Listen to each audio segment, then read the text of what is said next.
টিভির পর্দায় ফের চাঞ্চল্যকর খবর। গভীর রাত নয়, রাজ্যের প্রত্যন্ত কোনো গ্রামও নয়, ভর সন্ধ্যায় শহরের বুকে গণধর্ষণের অভিযোগ। পুলিশি নিষ্ক্রিয়তার অভিযোগকে আরও জোরালো করে চেতলার মতো ব্যস্ত এলাকা থেকে মহিলাকে গাড়িতে তুলে নিয়ে গিয়ে গণধর্ষণের অভিযোগ। পরের দিনই অবশ্য পুলিশ দাবি করে বয়ান বদল করেছেন তরুণী।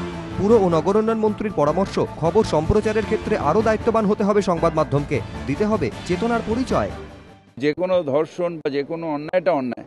আবার আরেকটা জিনিস আছে যেটা প্রেস মিডিয়ার সামনেই আপনাদের আমি বলি যে এটা একটা চেতনার ব্যাপার।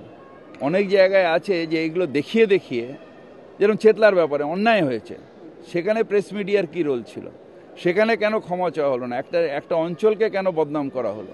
এইগুলো দেখিয়ে টিআরপি না বাড়িয়ে সত্যি যদি চেতনার দরকার হয়, চেতনার কাজটা করা উচিত। পুলিশের কাছে তরুণী যা অভিযোগ জানিয়েছেন তাই প্রচার করেছে এবিপি আনন্দ। তরুণী অভিযোগ করেন, 11ই অগস্ট শনিবার সন্ধে 7:20 নাগাদ চেতলা ব্রিজের কাছ থেকে তাকে গাড়িতে তুলে নিয়ে যায় 10 জন দুষ্কৃতী। প্রায় আধ ঘন্টা গাড়িতে করে একটি বাড়িতে নিয়ে যাওয়া হয় তাকে। এরপর দুই যুবক তাকে ধর্ষণ করেন। এরপর তরুণী চারু মার্কেট থানায় অভিযোগ দায়ের করেন। মহিলার সন্দেহের জেরে অজয় ভট্টাচার্য ওরফে ছেনো নামে এক ব্যক্তিকেও গ্রেফতার করে পুলিশ। মহিলার অভিযোগ সম্প্রচারের পাশাপাশি এবিপি আনন্দ প্রশ্ন তোলে, চেতলার মতো দক্ষিণ কলকাতার একটি ব্যস্ত জায়গা থেকে সন্ধে 7:20 নাগাদ কিভাবে এক তরুণীকে তুলে নিয়ে গেল দুষ্কৃতীরা? এই ঘটনা হয়েছে 7:20 শনিবার, যেখানে হয়েছে ওই স্ট্রেচের মধ্যে ন্যূনতম 500 লোক শুধু রাসবিহারী আর চেতলার দেশের খাবারের অঞ্চল স্ট্রেচে থাকেন। অর্থাৎ এরম নয় যে কোনো প্রত্যন্ত গ্রামের কোনো অংশে কোনো ক্ষেতে তাপসী মালিকের যেরকম ঘটনা ঘটেছিল সেরকম কোনো ব্যাপার নয়। এই মুহূর্তে তুমি ওখানে দাঁড়িয়ে স্পষ্ট দেখতে পাচ্ছি অসংখ্য যানবাহন, শহরের অত্যন্ত গুরুত্বপূর্ণ এবং ব্যস্ত রাস্তা। ঠিক ওই স্ট্রেচের ভেতর আমি বলছিলাম কিছুক্ষণ আগে যে রাসবিহারী থেকে চেতলার দেশের খাবারের স্ট্রেচের মধ্যে 500 মানুষ নিঃসন্দেহে ওই সময় থাকেন। শুধু তাই নয়, কলকাতার হাতে গোনা কয়েকটা এলাকার মধ্যে অন্যতম যেখানে শ্মশানের কারণে 24/7 রাত 2, 3, 4 গোটা রাত ধরে মানুষের চলাচল থাকে।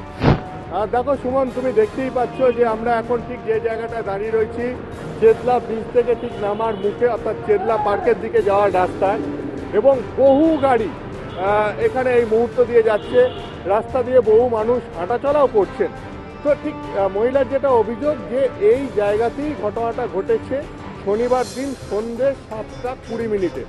এখন স্বাভাবিকভাবেই এই প্রশ্নটা উঠছে, যেটা স্থানীয় বাসিন্দাদের এই প্রশ্নটা, যে সন্ধ্যে 7:20 ঘটনাটা ঘটলো, 10 জন মিলে একজন মহিলাকে গাড়িতে তুলে নিয়ে গেল, অথচ সেটা কারোর নজরে পড়েনি। এটা তো হতে পারে না।